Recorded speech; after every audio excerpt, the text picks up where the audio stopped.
Hey guys, how's it going? I am reporting to you from a new car. I don't know what you can see. Well, I can kind of see what you see. I got a new car, which is super exciting. I guess first off, let me just say hi. My name's Denali.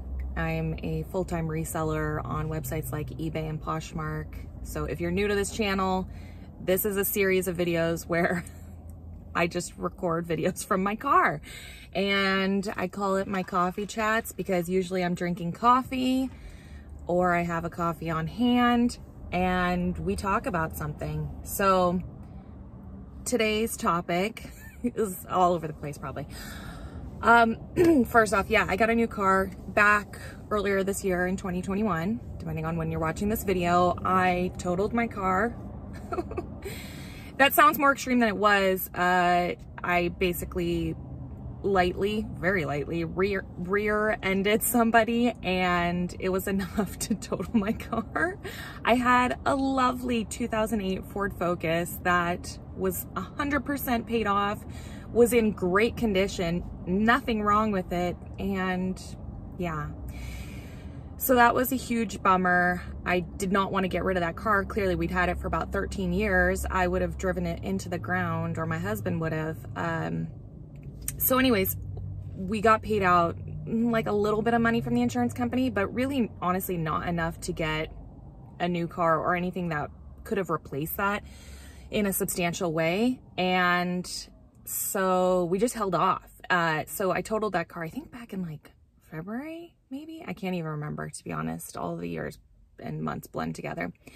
So we've been living without a car for a while now, and I finally kind of snapped this past month. I've been like looking into new cars, but anyways, cars are just expensive right now because of the chip shortage in cars. Whatever, you guys know what I'm talking about if you've ever turned on the news in the past like year. And so I got a car. It's a Subaru Ascent 2021. I was gonna get a new car regardless. I'm just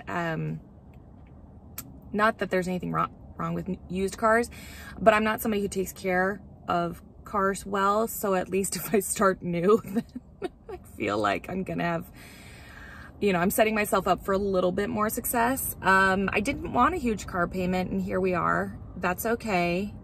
It'll be fine. We'll figure it out. And yeah, it's got all the bells and whistles. I'm really excited about it. So blah, blah, blah. That's my new car. And my husband's going to watch this video and say, your new car. That's my car. We've been fighting over whose car it is. So it's who's ever driving at the moment. But I definitely wanted a car with a third row seating just so we could have more people in our car potentially if needed. And then also I like that all the seats fold down like completely flush so that I can fit more crap into it. Let me know if you have a huge car for fitting lots of crap into it. As a reseller, I think you'll agree that that's a huge bonus. Okay, so I kind of was thinking about maybe giving a little kick of motivation. In my last video, I had some nice comments from people. I had actually a lot of really, really nice comments. So if you commented on my last video, thank you. And I had a couple people who just said like, I came to this video for motivation, and that's exactly what I got out of it. And so I just wanted to give another little kick of motivation if you need it today, because I always need it, and maybe you do too. So I thought about like, let's talk about 3 things that you can do today to just, I don't know, kick your butt into gear and hopefully get some more sales for you. This is going to be so basic, but unfortunately, sometimes it's just hearing the back to basics that gets you into gear.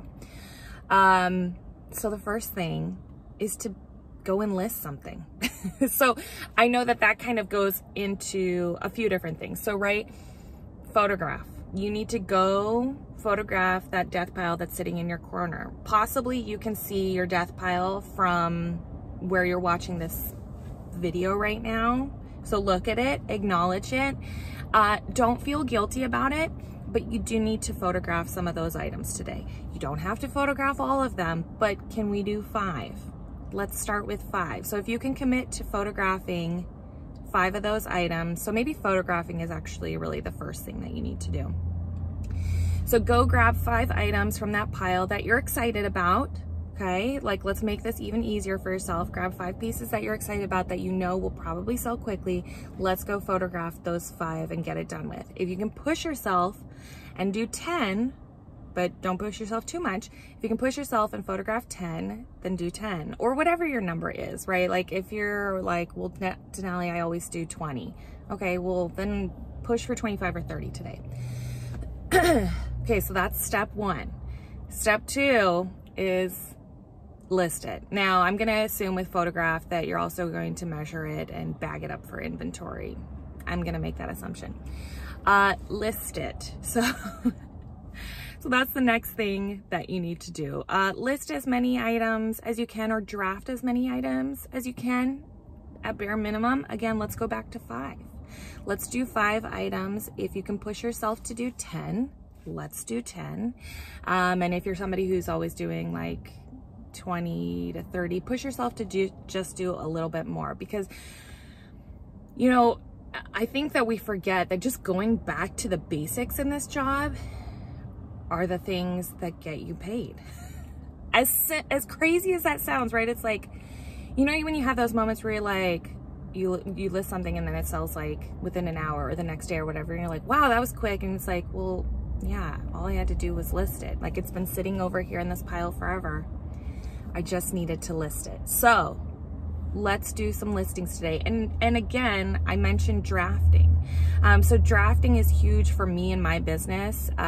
We try and draft as many as possible so that we always have drafts on deck ready to be published. So I don't know what your publishing schedule is.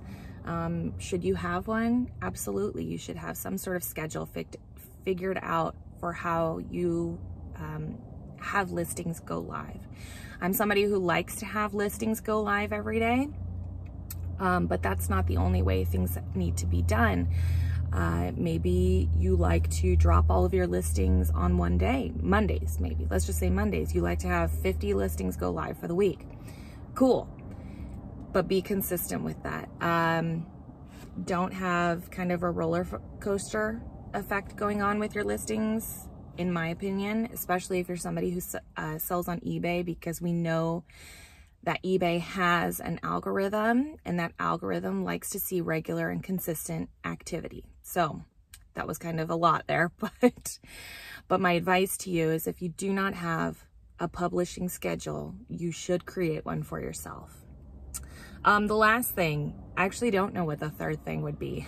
It's not going to be sourcing, because I really feel like sourcing is a treat for all of us. Unless you're just always on top of it, right? And you're like, that is part of my regular 1, 2, 3 Denali. Then great. You don't really probably need this video or this motivation. What should be the 3? The third one should be, I'm going to say clean up your workspace.